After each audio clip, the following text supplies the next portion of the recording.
Isang pinagpalang hapon po sa ating mga kapatid. And blessed Holy Week po sa atin. Kung saan man po tayo nandoon ngayon, papasalamat po ako sa ating Panginoong Jesus na meron po kayong oras na ibinigay sa hapong ito para ating alalahanin ang pagkamatay ng Panginoong Jesus para sa atin. And the segment for today is about the 7 last words of Jesus or pitong huling wika ni Jesus. And yes, alam naman po natin na ang Panginoong Jesus ay namatay ng isang beses lamang po, once and for all, para tayo po ay tubusin sa ating mga pagkakasala. And we as Christians, mahalaga po sa atin na inaalala po natin or mag-reflect po tayo this Holy Week. Samahan niyo po kami sa mga susunod po na minuto sa aming paghahayag ng 7 last words of Jesus or pitong huling wika.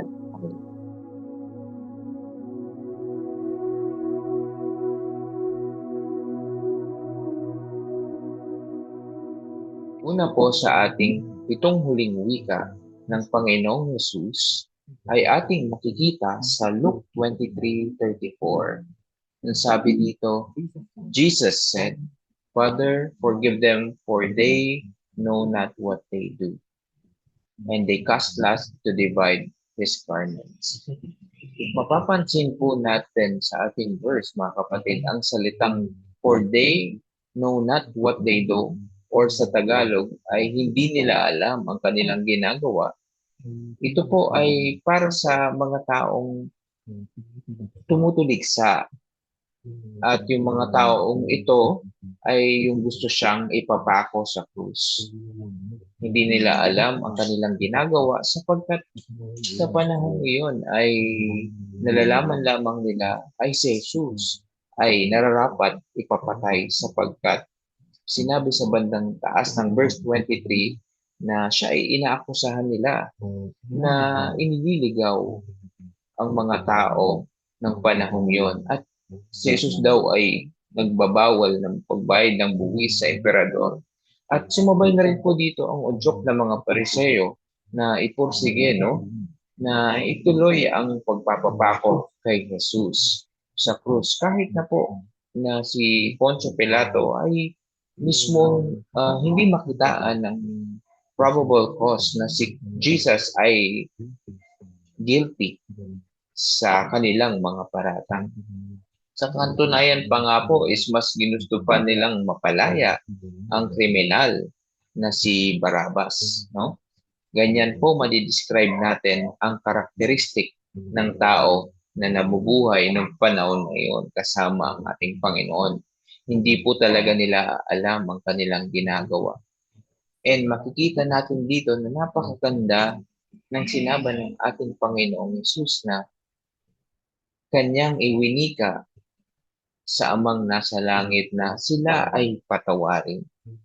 And ito rin po ang reason kung bakit simula sa pool ang Panginoong Yesus ay nagkatawang tao para po sa ating mga kasalanan. And para po tayo ay maabot sapagkat hindi po natin kaya na maligtas sa pamamagitan ng ating mga gawa. Ay nagsabi po sa John 1:29 na si Jesus ay kordero ng Diyos na nag-aalis ng kasalanan ng sanlibutan. Hindi ba napakaganda na si Jesus bilang isang Diyos na nagkatawang tao ang naging dahilan na para natin maabot ang Ama at mapunta sa langit kasama niya. And because of His death sa cross, is nabayaran po ang mga kasalanan natin na naginamang pong ang dulot ay pagpapatawad ng ating mga kasalanan. At dahil nga po no, na tapos na po ang paghihirap at sakripisyo ng ating Panginoong Jesus is para tayo po ay iligtas, siya naman po ang ating naging punong pari at alam niya po ang ating mga kahinaan. Kasi po ito po ay naranasan ng ating Panginoon mismo nung siya ay nabuhay mismo sa mundo. Pero hindi po siya nagkasala. Ano po ang sabi sa Hebrews 4:14-16? Inaanyayahan po tayo na huwag po tayo mag-atubili lumapit sa trono ng ating mauwaing Diyos para matanggap natin ang awa at biyaya na makakatulong sa atin sa panahon ng ating pangangailangan. Kaya po sa tuwing tayo ay nagkakasala, dahil tayo ay hindi perpekto, nariyan po ang ating Panginoong Hesus. At ito po ang kanyang tungkulin, no, na ilapit tayo at ipanalangin sa ating Diyos amang nasa langit. At maasahan po natin na ito po ay patuloy niyang gagawin kahit po tayo ay ligtas na sapagkat po tinanggap na natin ang ating Panginoong Hesus. Ngunit tayo po ay hindi pa rin perpekto at tayo pa rin po ay nagkakasala. Ito po ang kanyang sinabi sa 1 John 2:1-2 na kung po tayo ay magkakasala, ipagtatanggol tayo ng Panginoong Hesus sa Ama at sasabihin ng Panginoong Hesukristo, Ama, namatay ako para sa kasalanan ng taong yan. Hindi lang po sa akin, hindi lang po sa mga kapatiran, bagkus sa lahat po ng mga tao na tumanggap at tatanggap sa ating Panginoong Hesukristo bilang kanilang tagapagligtas. Kaya nga po mga kapatid, ang unang wika ng ito ng Panginoon ay tinatawag na wika ng pagpapatawad. Sapagkat sa salitang ito, mararanasan natin ang pangako ng Diyos at ang kanyang grace or grasya na patuloy na nariyan, na patuloy na nag-aantay sa ating katugunan. May managagawa po tayong mga kasalanan, mabigat, ito man po ay magagaan, parang white lies, no, sa sinasabi natin. Maituturing natin ng mga kasalanan na sa tingin natin hindi nakaka-epekto sa ibang tao, bagkus ang mga kasalanan pong ito ay maituturing na kasalanan pa rin po sa harapan ng Panginoon. At pag tayo ay lumapit po sa ating Panginoong Yesus at lumapit, humingi ng tawad, lagi po siyang handang makinig at patawarin tayo as long as na yung paglapit natin sa Kanya ay tama at ang ating puso ay maayos sa harapan ng ating Panginoon. Kaya nahalina mga kapatid, lumapit po tayo sa ating Panginoong Hesus para sa ating buhay ay makamtan natin ang kapatawaran ng ating mga kasalanan.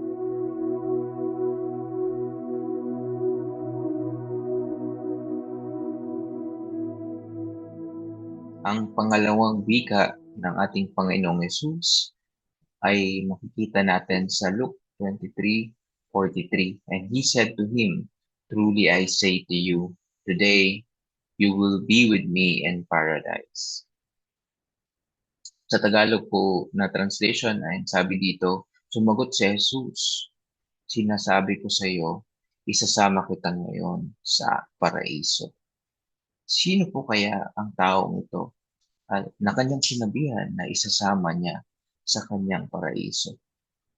Nung si Jesus po ay sabi sa Bible, sa verse 33, ay ipinako sa bundok na tinatawag na bungo. Dito po sa lugar na ito, ay meron po siyang dalawang kasama.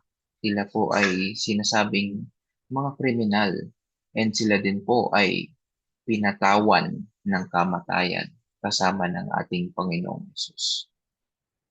Mababasa po natin sa Bible bago po sambitin ng Panginoon ang katagang ito na kung saan isasama nga niya nga po yung isang makasalanan sa paradise is makikita natin na may mga tao po talaga na habang si Kristo ay nakapako sa krus, ay kinukutya siya. Isa na dito yung pinuno ng bayan na makikita natin sa verse 35. Sinabi nito na kung kaya mong mailigtas yung ibang tao, mas nararapat na iligtas mo yung sarili, no? Kung ikaw nga yung Kristo na hinilang ng Panginoong Diyos. Isa pa dito mga kapatid, yung isang kawal na lumapit sa kanya na inlok siya ng maasim na alak at sabay siyang pinutya ng katanungan na kung ikaw ba ang hari ng mga Hudyo, iligtas mo ang iyong sarili. No? Dagdag din po dito mga kapatid, yung isa niya pang kasamang kriminal na tinuya siya at sinabi sa kanya na hindi ba ikaw ang Kristo? Kung ikaw ba yung Kristo, iligtas mo ang iyong sarili. Isama mo na rin kami. Ganyan po natin makikita mga kapatid ang mga taong kasama ng Panginoong Hesus na siya ay patuloy na hinahamak at tinitest at tinutuliksa. Ngunit hindi po nila alam na ang ginawa ng Panginoong Hesus na pagpapapako sa krus at pagkamatay ay ang siyang tunay na daan para maligtas ang sangkatauhan. Ngunit meron pong isang tao na naiiba sa mga taong yon na nabanggit ko nung una.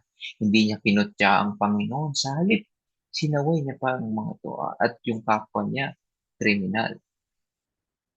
Yes, mga kapatid, ang tinutukoy ng Panginoong Hesus na makakasama niya sa kaharian ay isa sa mga kriminal kasama niya na pinapapatay rin ng mga tao. Pwede po natin masabi mga kapatid na yung dalawang kriminal na ito ay nabuhay ng masama sa mundo. Kaya nga po sila ay nahatulan ng kamatayan din, no?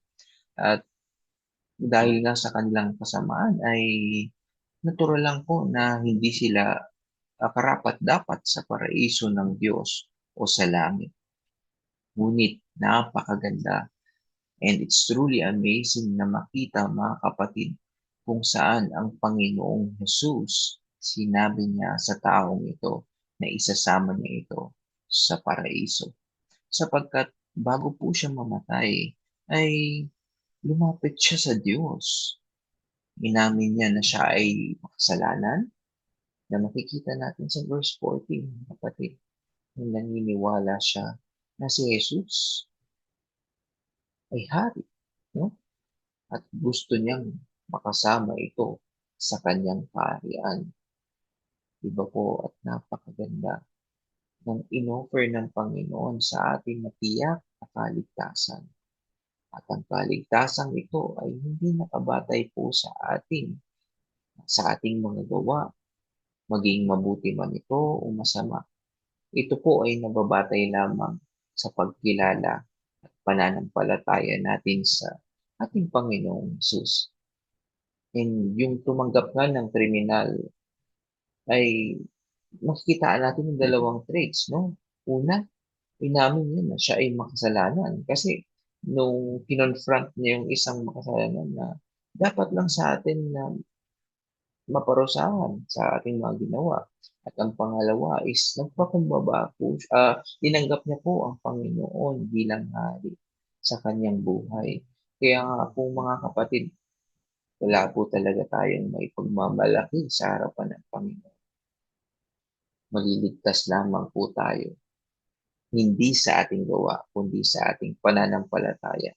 At ito po ay kaloob lang ng Diyos. Yun po ay makikita natin Ephesians 2:8-9. At ang kaligtasan pong ito, mga kapatid, ay libre lamang pong ino-offer ng ating Panginoon sa atin. Sabi niya sa Roma 6:9, sapagkat ang kamatayan ay kabaran ng kasalanan, ngunit libreng kaloob ng Diyos ay buhay na walang hanggan sa pamamagitan ni Kristo Jesus na ating Panginoon. Hindi ba't napakaganda nun, mga kapatid? Ito po isang regalo. Pag binigyan po ba tayo ng regalo, ang kailangan po natin gawin is extend ang ating mga kamay. Tanggapin ang regalong inaalok sa atin.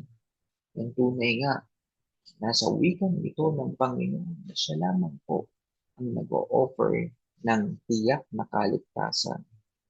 Kaya nga po, nararapat lamang po na tanggapin natin ang regalo na walang bayad. At ito ay kaloob ng Diyos para sa ating kaligtasan.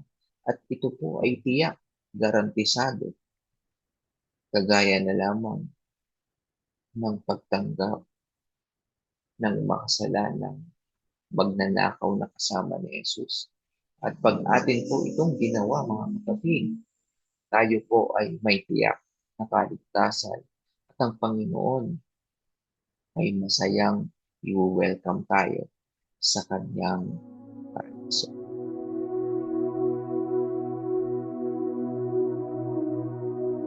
Tayo po ay magpatuloy sa pakikinig sa 7 last word ng Panginoong Jesus at ang pangatlo po na kanyang winika ay ang wika ng pagkalinga. Makikita natin yan sa John 19 verses 26 and 27. Jesus saw his mother and the disciple whom he loved standing nearby. Ito po yung binabanggit dito na disciple ay si John the Beloved. At sinabi niya sa kanyang ina, "Woman, behold your son." At ganoon din na sinabi niya sa kanyang disciple na nandoon na si John, "Behold your mother." Dito makikita natin na nakita ng Panginoong Jesus, even sa kalagayan na siya ay hirap na hirap, ang pangangailangan ng kanyang ina sa panahon na yan. Ganon din sa kalagayan na di pa pagsampalataya sa kanya ng kanyang mga kapatid, ay sobra-sobra yung awa na naramdaman niya ito para sa kanyang nanay na si Maria. Kaya naman hinabilin niya na kalingain ni John ang ina at magmula noon ay dinala na niya ito sa kanyang tahanan.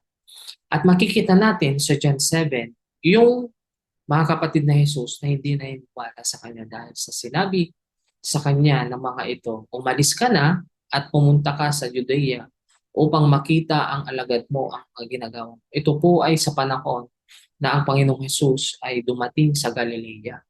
Makikita natin sa verse 5 na maging ang mga kapatid niya ay hindi naniniwala sa kanya. So wala pang pagsampalataya sa kanya yung kanyang mga kapatid. Kaya ganun na lamang yung awa na naramdaman niya sa kanyang nanay.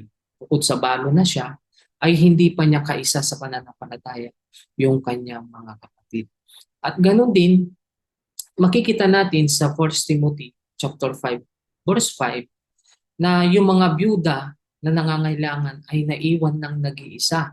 At ang tanging sandigan na lamang nila ay ang Diyos, umasa sa Diyos at patuloy na manalangin araw at gabi. At tunay nga na si Maria sa panahon na to ay parang left alone na. Kasi ikaw ba naman, nag-iisa ka na sa buhay, wala na yung asawa mo, at yung mga anak mo ay hindi mo pa kaisa sa pagpapatay. Nakakalungkot.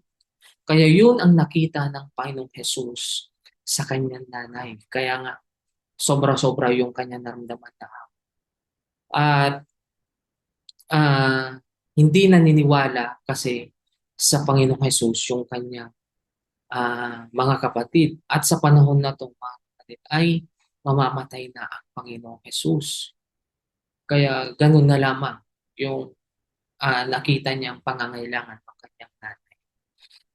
At kaya sinabi niya ito, "Behold your son and behold your mother." At makikita natin sa Acts 19, sa Acts 1, chapter verse 14, na ganun na nga ang nangyari kay Maria na sinasabi sa 1 Timothy chapter 5, verse 5, na nakipag-isang maglaan ng sarili sa pananalangin at si Maria na kanyang ina. At maganda dyan, mga kapatid, ay kasama ng kanyang ina ang kanyang mga kapatid na naglaan ng oras sa pananalangin. Dahil sinabi dyan, ang mga babae at si Maria na ina ni Jesus, gayon din ang mga kapatid nito ay nagkaisang inilaan ng mga alagad ang kanilang mga sarili sa pananalangin. At sa punto na yan, mga kapatid, nabuhay na muli ang Panginoon Jesus. Kaya't naniniwala na rin sa Kanya ang kanyang mga kapatid dahil nabuksan na ang kanilang kaisipan sa katotohanan na sinasabi sa Luke chapter 24 verse 45.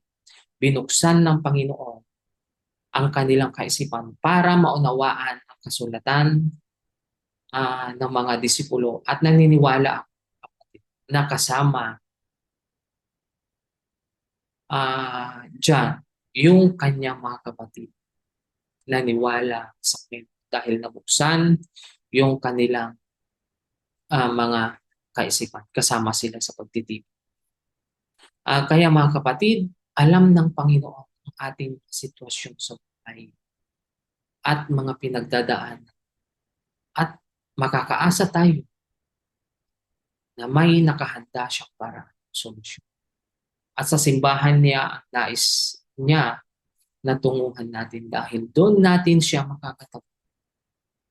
At may mga kapatid tayo na gagamitin ng Diyos na magkakalinga sa atin bilang instrumento niya, kagaya ni Juan, para kay Maria at ganoon din naman si Maria para kayo.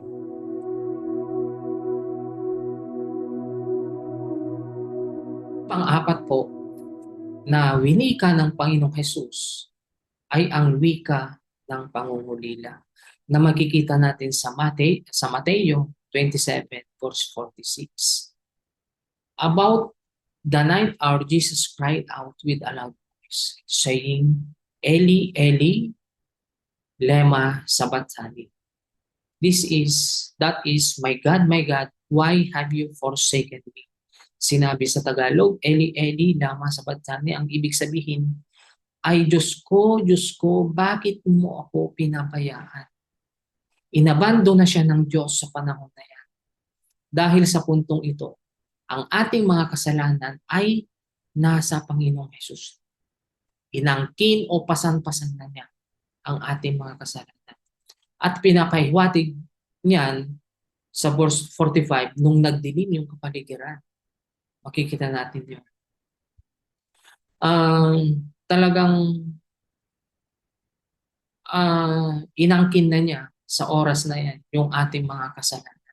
Kaya naman ganun na lamang yung kanyang naramdaman na pangungulila sa kanyang Ama na ating Diyos. Dahil talagang inabando na siya sa panahon na yan. Nag-iisa. Naranasan niya yung hiwalay sa kanyang Ama na ating Diyos.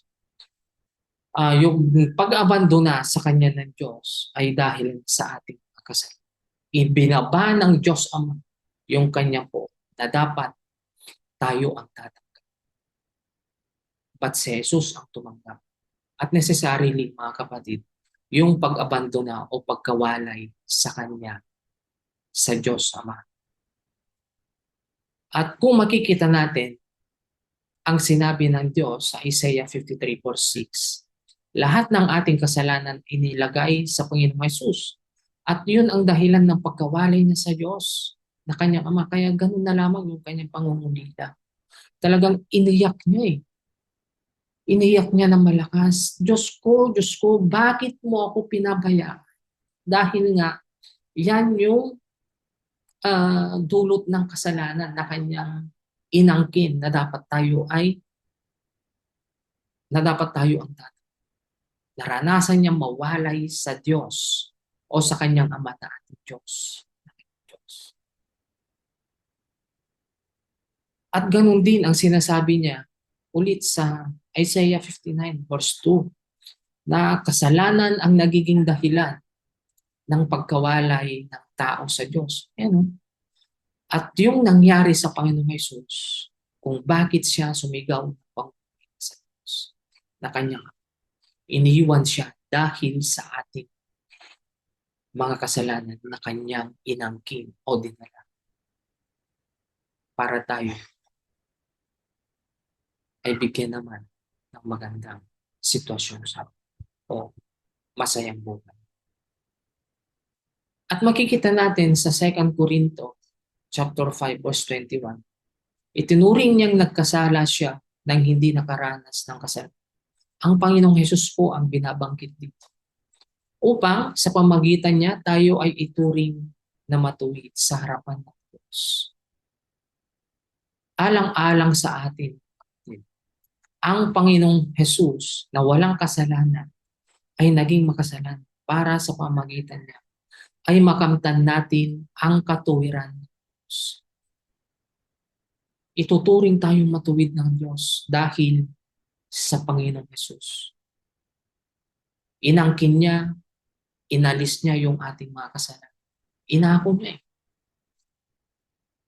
At dahil sa katotohanan niya, tayo ay hindi na mahihiwalay sa Diyos kailanman. Pangako niya yan, mga kapatid.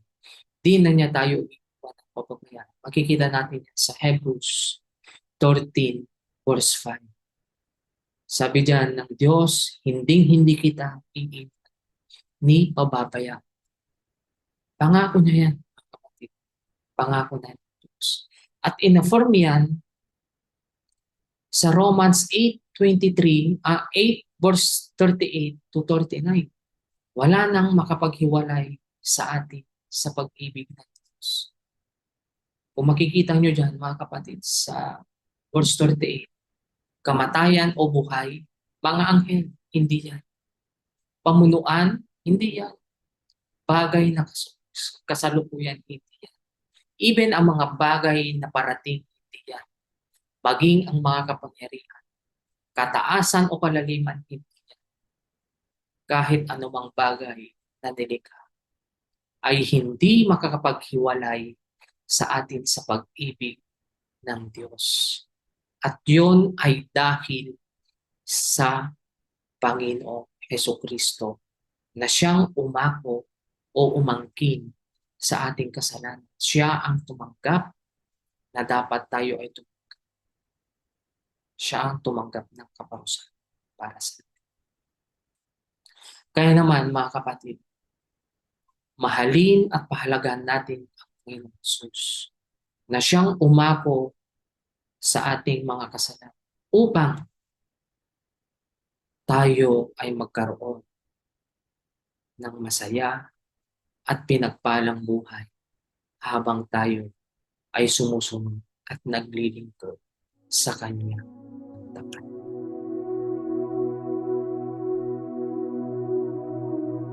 Tayo naman po'y dadako sa ikalimang huling salita ng ating Panginoong Hesukristo na ating pinamagatang wika ng pagkauhaw.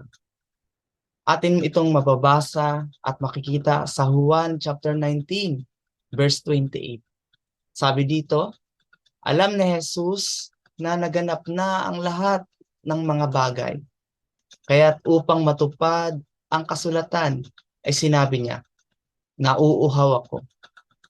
Dito makikita natin na ang ating Panginoong Jesus ay physical na nauuhaw dahil sa puyat, pahirap na kanyang natamo habang bitbit ang krus. Pawis sa layo ng kanyang pagbibitbit. Dugo na lumalabas sa kanyang katawan at sa sobrang pagod. Ito ang pinakamahirap na kalagayan ng pagkapako sa krus ng Panginoon. Namamaga na ang mga sugat, marahil ay nilalagnat na siya. At kasama na dito ang lubusang pagkauhaw. Ang pangyayaring ito ay hindi lamang na nagkataon na nauhaw siya pisikal o para lang sabihin niya na siya ay uhaw, kundi para rin matupad ang mga propesiya tulad na lang sa sinasabi sa Lumang Tipan sa mga awit chapter 69 verse 21.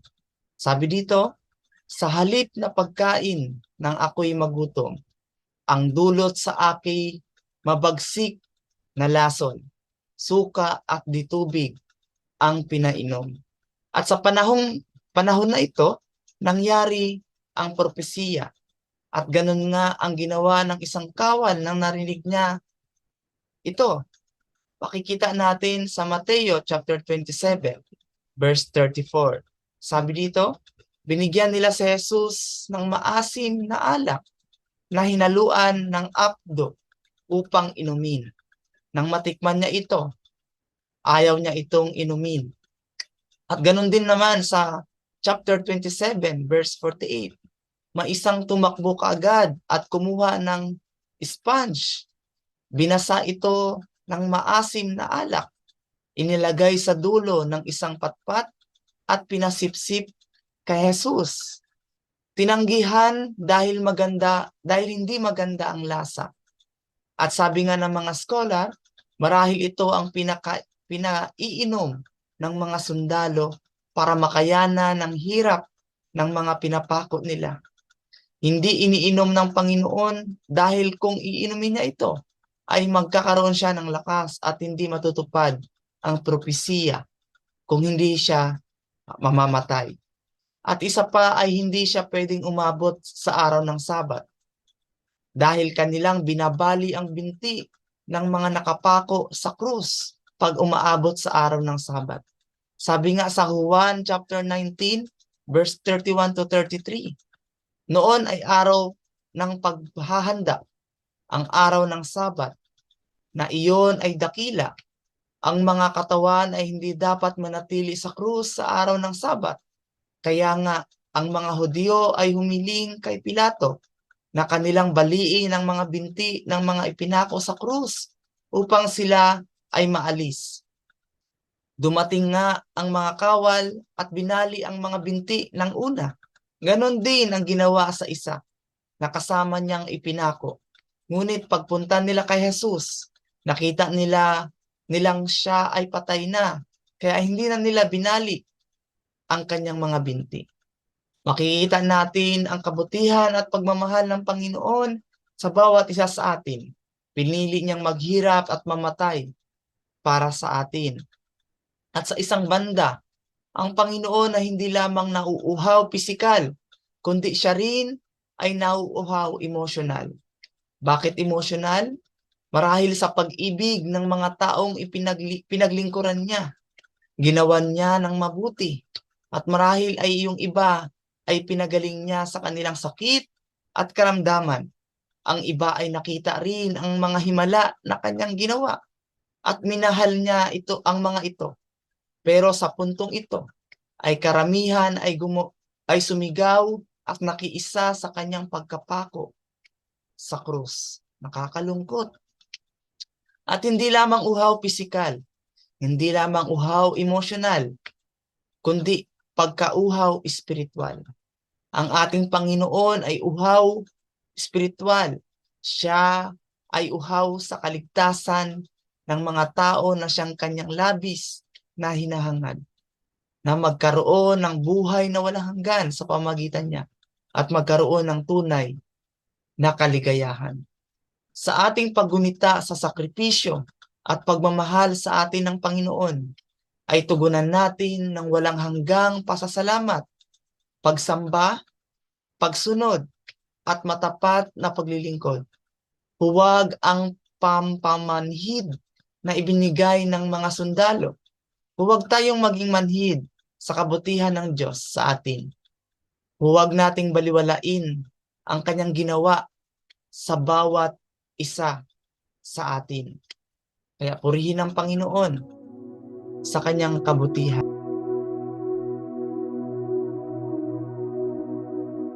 Tayo naman po dadako sa pang-anim na wika ng Panginoon bago po siya mamatay sa krus. Ito po ay ating pinamagatang wika ng katagumpayan. Ito ay mababasa natin at makikita natin sa John chapter 19 verse 30. Ito po ang sabi, nang matanggap na nga ni Jesus ang maasim na alak, sinabi niya, naganap na. Itinungo niya ang kanyang ulo at ibinigay niya ang kanyang espiritu. Hindi ito wika ng pagkamatay o pagkabigo.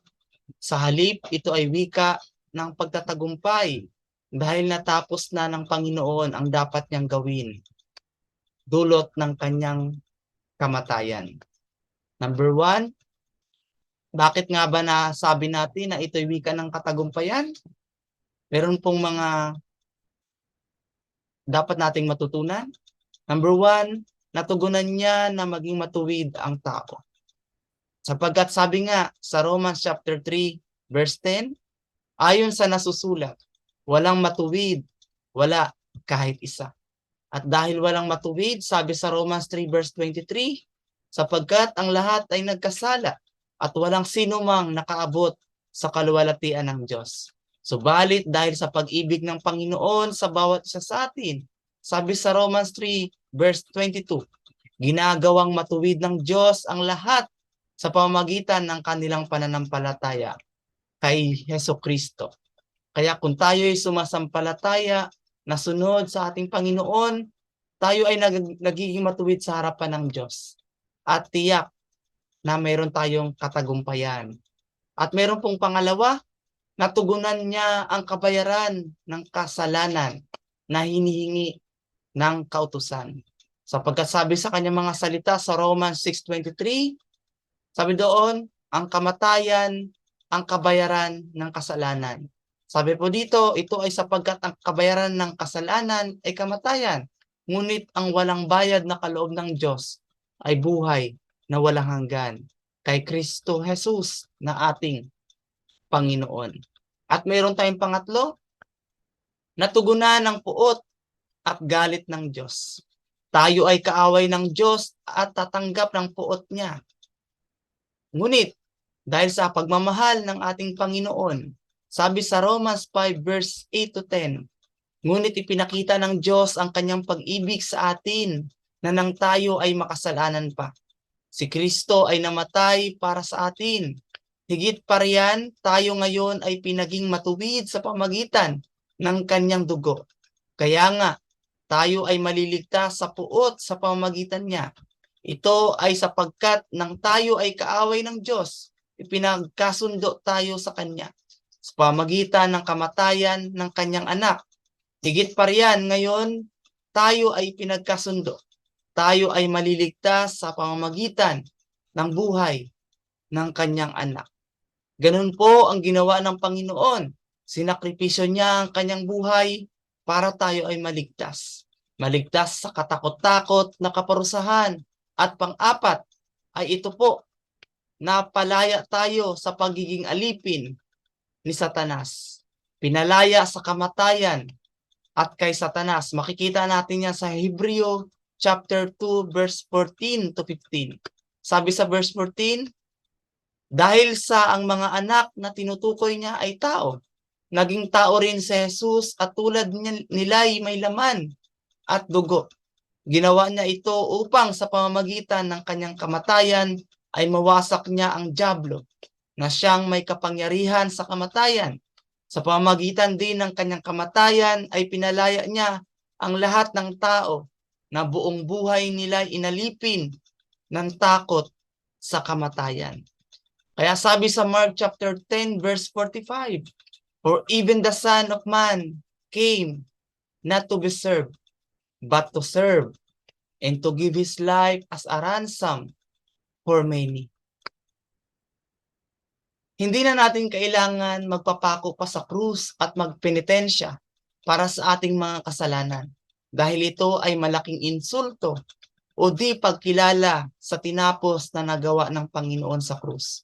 Para nating sinasabi na kulang pa at di pa sapat ang kanyang ginawa sa krus, kaya dinagdagan pa natin sa ating mga ginagawang paghihirap. Ang tunay na kailangan ay ating panampalatayaan ang natapos na ginawa ng Panginoon para sa kapatawaran ng ating kasalanan. Mapapasa atin ang katotohanang natutunan ng kamatayan sa krus ng ating Panginoon. Ito yung apat. Number 1, natugunan niya na maging matuwid ang tao. Number 2, natugunan niya ang hinihingi ng kautusan. Number 3, natugunan niya ang puot ng Diyos sa atin. Number 4, napalaya niya tayo kay Satanas at kamatayan. Kaya purihin ang Diyos sa kanyang mga salita.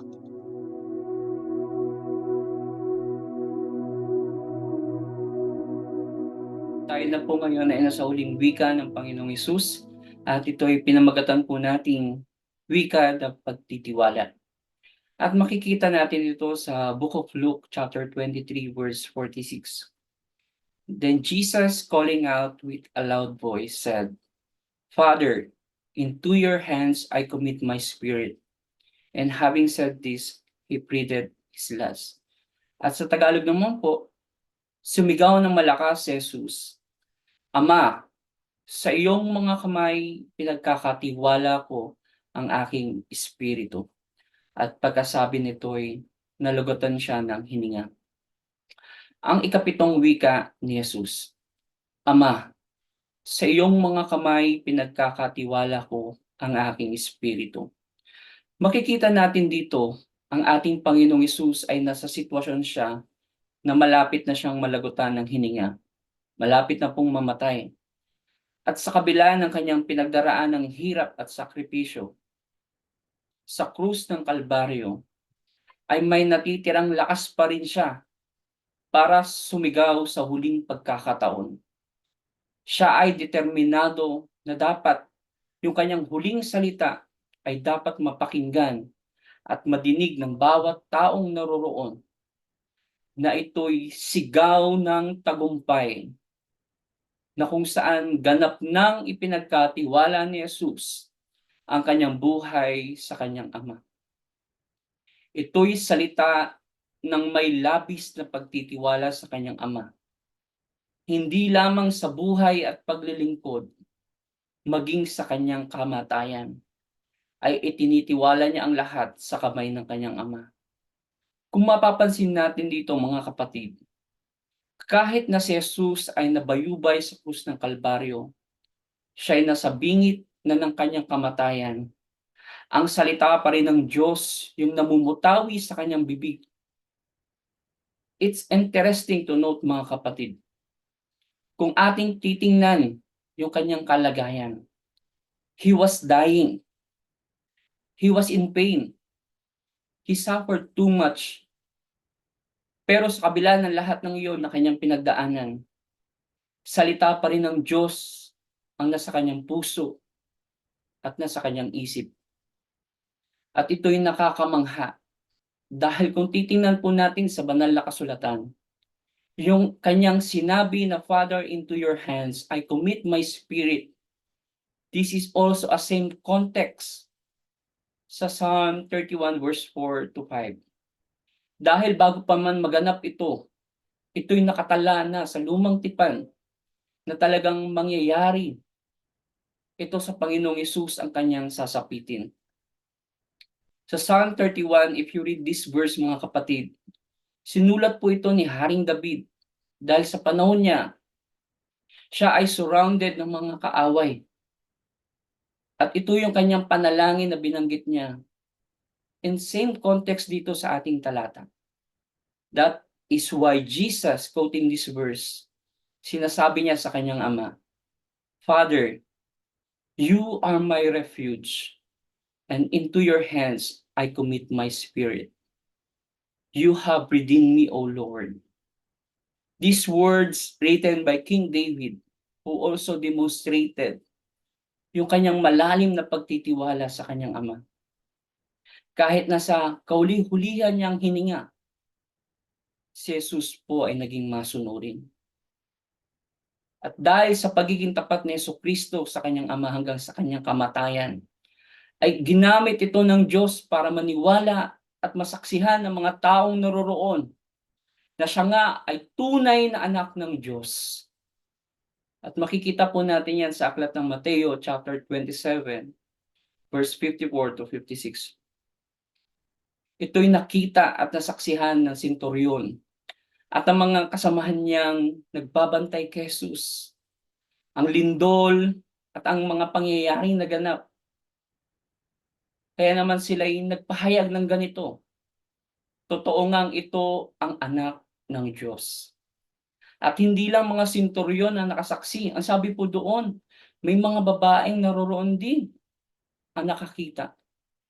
At kabilang na dito si Maria Magdalena, si Maria na ina ni Santiago at Jose, at ang ina ng mga anak ni Zebedeo. Ang di pangkaraniwang pangyayaring ito ang nagbukas sa isip at puso ng mga senturyon at sa mga sundalong Romano na maniwala sa Diyos. At ganito din ang nangyari kay Stephen sa Acts chapter 7 verse 57 to 60. Kung paano niya ipinagkatiwala ang kanyang sarili sa Diyos. Sabi po sa verse 59, and as they were stoning Stephen, he called out, Lord Jesus, receive my spirit. Si Stephen po ang first Christian martyr na nakaranas ng matinding pasakit sa kamay ng mga tao. Dahil nga po, ang mga Pariseo ay nagalit sa kanyang pangangaral. Kaya po siya ay kinaladkad at pinagbabato hanggang sa mamatay. But the good thing is, ang kamatayan ni Stephen ay naging makabuluhan.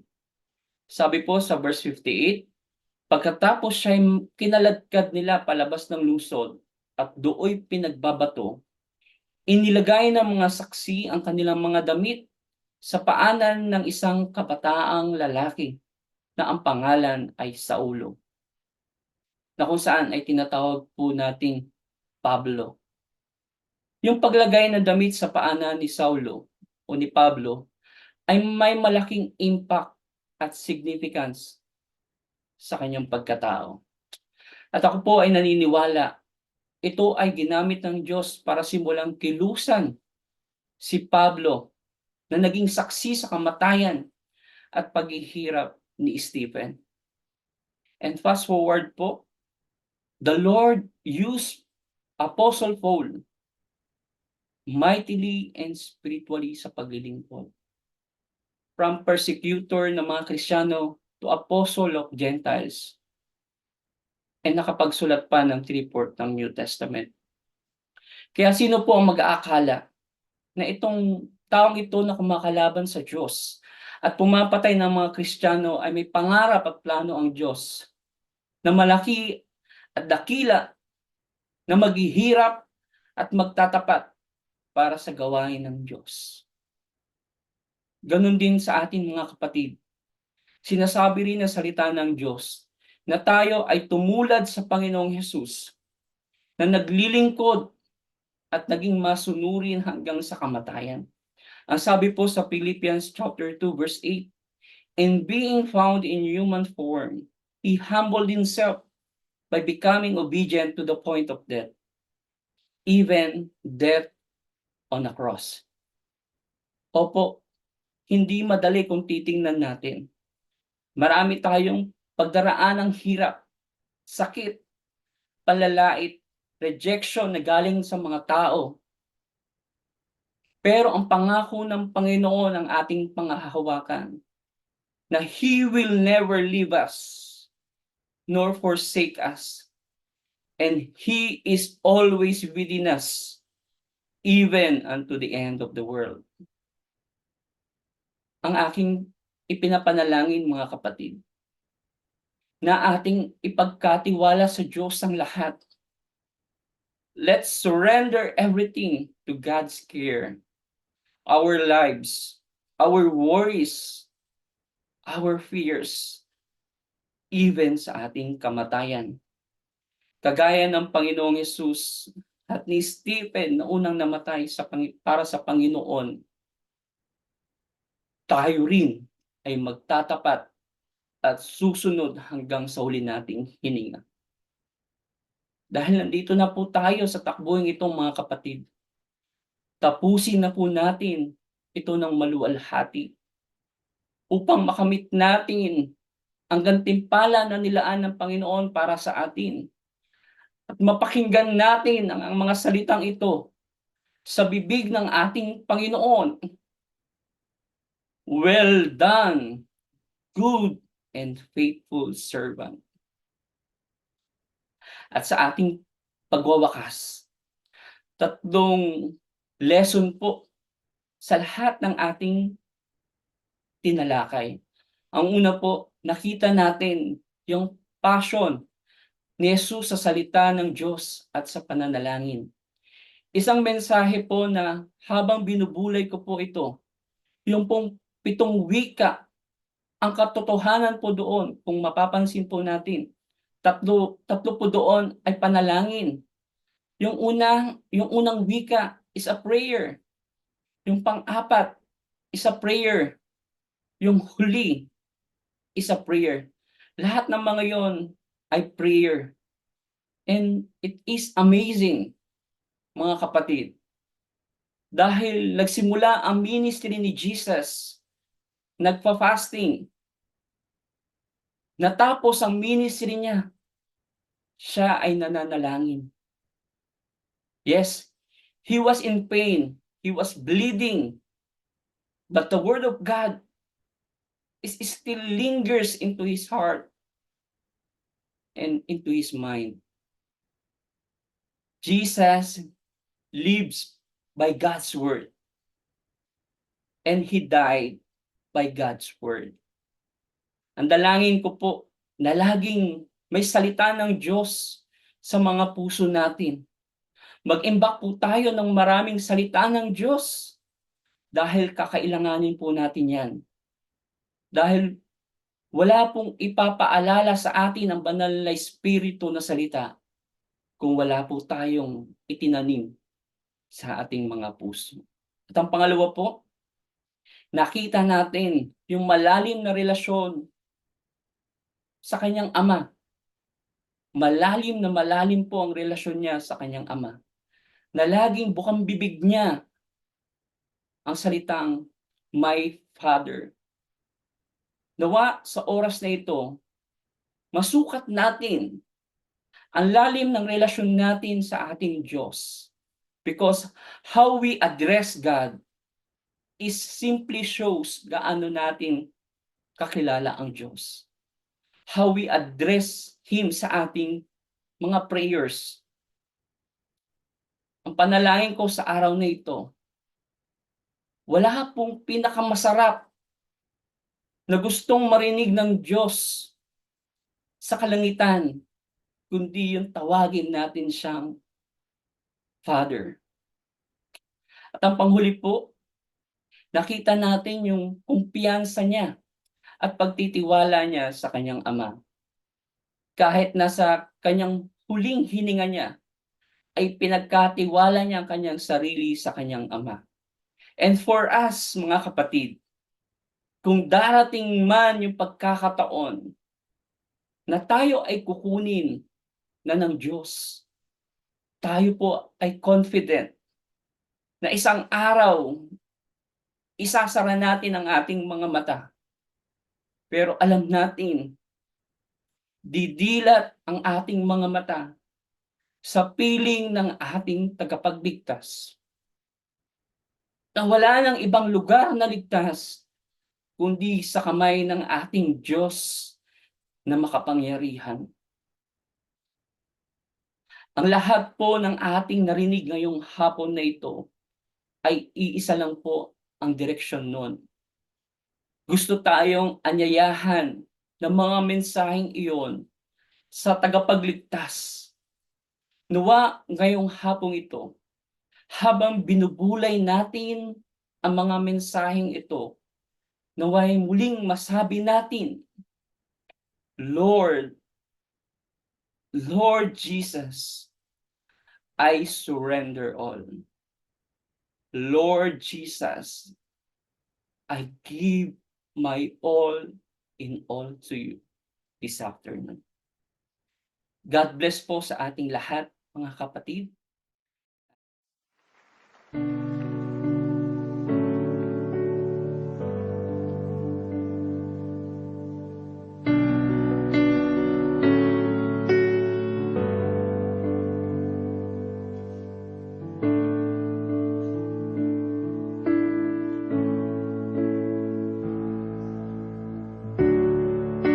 Into your hands I commit again with all